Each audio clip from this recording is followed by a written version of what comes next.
ಒಬ್ಬ ವ್ಯಕ್ತಿ ಅವಳ ಮೇಲೆ ಅತ್ಯಾಚಾರವನ್ನು ಮಾಡಿರೋದಾಗಿ ಕಂಪ್ಲೇಂಟ್ ಕೊಟ್ಟಿರ್ತಾರೆ. ಅದರ ಜೊತೆಗೆ ಇನ್ನೊಬ್ಬ ವ್ಯಕ್ತಿ ಅವನ ಸಹಾಯಕ್ಕೆ ನಿಂತಿದ್ದ ಅನ್ನೋ ಒಂದು ರೀತಿಯಲ್ಲಿ ಒಂದು ಕಂಪ್ಲೇಂಟನ್ನು ಕೊಟ್ಟಿದ್ದಾರೆ. ಅವರು ಕಂಪ್ಲೇಂಟ್ ಕೊಟ್ಟ ತಕ್ಷಣ ಆರೋಪಿಗಳನ್ನ ವಿಚಾರಣೆಗೆ ನಮ್ಮ ಪೊಲೀಸ್ ಅಧಿಕಾರಿಗಳು ವಶಕ್ಕೆ ಪಡೆದುಕೊಂಡಿದ್ದಾರೆ.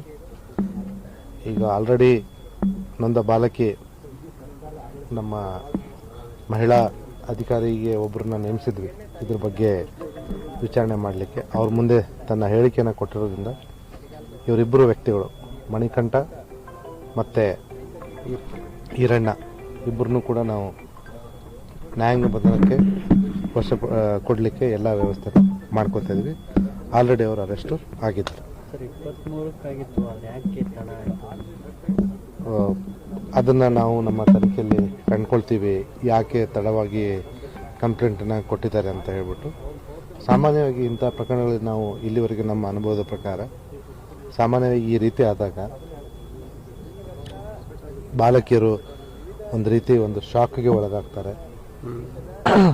ಫಸ್ಟಿಗೆ ಹೇಳ್ಕೊಂಡಿರೋದಿಲ್ಲ, ಹೇಳ್ಕೊಂಡ್ಮೇಲೆ ಕೂಡ ಕೆಲವೊಂದು ಪಾಲಕರು ಪೋಷಕರು ಮಾನ ಮರ್ಯಾದೆ ಅಂತ ಹೆದರ್ಕೊಂಡ್ಬಿಟ್ಬಿಟ್ಟು ಇದನ್ನು ಪೊಲೀಸರಿಗೂ ತರಲಿಕ್ಕೆ ಹಿಂದೆ ಮುಂದೆ ನೋಡ್ತಾರೆ. ಈ ರೀತಿ ಬೇರೆ ಬೇರೆ ಕಾರಣಗಳು ಇಲ್ಲಿವರೆಗೂ ನಮ್ಮ ಅನುಭವಕ್ಕೆ ಬಂದಿರತಕ್ಕಂಥದ್ದು. ಇಲ್ಲಿ ಅವರು ಯಾಕೆ ಲೇಟ್ ಮಾಡಿ ಬಂದರು ಅನ್ನೋದು ಅಪ್ರಸ್ತುತ. ಘಟನೆ ನಡೆದಿದೆಯೋ ಇಲ್ಲ ಅನ್ನೋದು ತನಿಖೆ ಮಾಡಬೇಕಾಗಿದೆ. ಮೇಲ್ನೋಟಕ್ಕೆ ಆಗಿರುವಂಥದ್ದು ನಮ್ಮ ಗಮನಕ್ಕೆ ಬಂದಿದೆ. ಹಾಗಾಗಿ ಆಲ್ರೆಡಿ ಆರೋಪಿಗಳನ್ನ ನಾವು ಅರೆಸ್ಟ್ ಮಾಡಿದ್ದೀವಿ.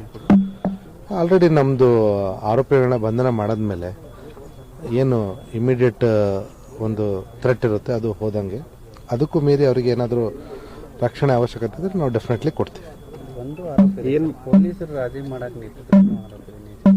ನಮಗೆ ಯಾವುದೇ ಅವಶ್ಯಕತೆ ಇಲ್ಲ.